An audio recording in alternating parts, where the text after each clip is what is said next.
إحنا فعلا عايشين ولا بس بنهرب؟ سؤال يمكن يبدو بسيط لكنه مرعب لو فكرت فيه بصدق، لأن الحقيقة إن ناس كتير جدا النهاردة مش بتواجه حياتها، هي بس بتستهلك وسايل للهروب منها. الهروب زمان كان واضح، حد بيسافر، يختفي، أو يسيب كل حاجة ويمشي. لكن دلوقتي الهروب بقى أذكى وأهدى وأخطر، بقى في شكل تقليب على الموبايل، حلقة ورا حلقة، فيديو ورا فيديو، علاقة ورا علاقة، أكل من غير جوع، شغل من غير توقف، ضحك من غير راحة، دوشة مستمرة بس عشان ما نقعدش لوحدنا مع نفسنا. إحنا بقينا في عصر الهروب المقبول اجتماعيا، يعني ممكن تكون بتنهار نفسيا، لكن طالما بتضحك على ستوري، بتنزل شغلك، بترد على رسايل، يبقى انت تمام. بس هل فعلا انت تمام؟ ثقافة الهروب مش مجرد عادة سيئة، دي أسلوب حياة بيتبني على فكرة خطيرة جدا، وهي أي حاجة إلا المواجهة. طب مواجهة إيه؟ مواجهة الفراغ، الألم، الخوف، الخيبات اللي انت مريت بيها، الأسئلة اللي بنهرب منها كل يوم. أنا بعمل إيه في حياتي؟ أنا سعيد فعلا؟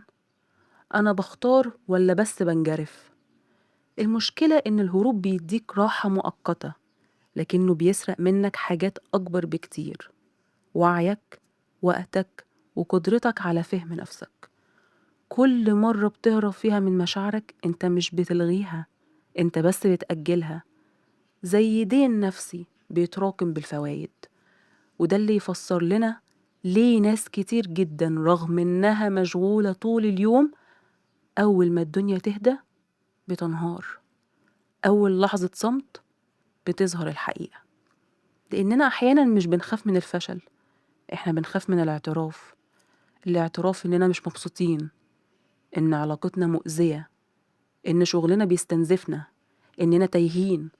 فبنختار البديل الأسهل، وهو التشتيت. السوشيال ميديا فهمت ده كويس، عشان كده صممت عالم كامل قايم على سرقة انتباهك. كل إشعار بيجيلك هو وعد صغير بالهروب، كل فيديو هو مخدر قصير المدى، كل ترند هو فرصة عشان تنسى نفسك لدقايق زيادة. لكن المشكلة إنك بعد ما بتخلص، الواقع لسه موجود، ويمكن يكون أتقل. ليه؟ لأنك أجلته. والهروب مش دايما بيكون كسل، أحيانا بيكون في صورة إنجاز زايد. ناس بتشتغل ليل نهار مش حبا في النجاح، لكن خوفا من إنها توقف، لأن ده معناه التفكير، والتفكير معناه مواجهة، والمواجهة مؤلمة. في ناس بتهرب بالعلاقات، يدخلوا أي علاقة مش حبا لكن خوفا من الوحدة. وفي ناس بتهرب بالأكل، أو التسوق، أو الألعاب، أو حتى تطوير الذات المفرط، مجرد شعور دايم إنهم بيصلحوا نفسهم بدل ما يعيشوها. الهروب مش مرتبط بالوسيلة، الهروب مرتبط بالسؤال: هل أنا بعمل ده لأني عايزه، ولا لأني مش عايز أحس بحاجة تانية؟ وهنا تبدأ الحقيقة المؤلمة. أحيانا أكبر سجن مش هو المكان اللي انت فيه، أكبر سجن هو كل حاجة بتستخدمها عشان ما تواجهش نفسك. لكن هل المواجهة سهلة؟ أبدا.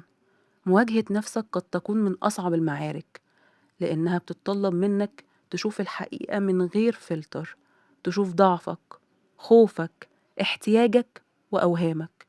لكن رغم ألمها، هي الطريق الوحيد للحرية، لأنك طول ما انت بتهرب، انت مش بتعيش، انت بس بتأجل حياتك. الحياة مش في عدد الساعات اللي قضيتها مشغول، الحياة في عدد اللحظات اللي كنت فيها حاضر، واعي، وحقيقي. يمكن أخطر شيء في ثقافة الهروب إنها بتخليك تفتكر إنك عايش، في حين إن أنت بس ملهي عن الانهيار. فاسأل نفسك: آخر مرة قعدت فيها مع نفسك من غير موبايل، من غير دوشة، من غير محاولة للهروب، كانت إمتى؟ ولو الصمت بقى مرعب، يمكن المشكلة مش في الصمت، يمكن المشكلة في كل اللي كنت بتهرب منه.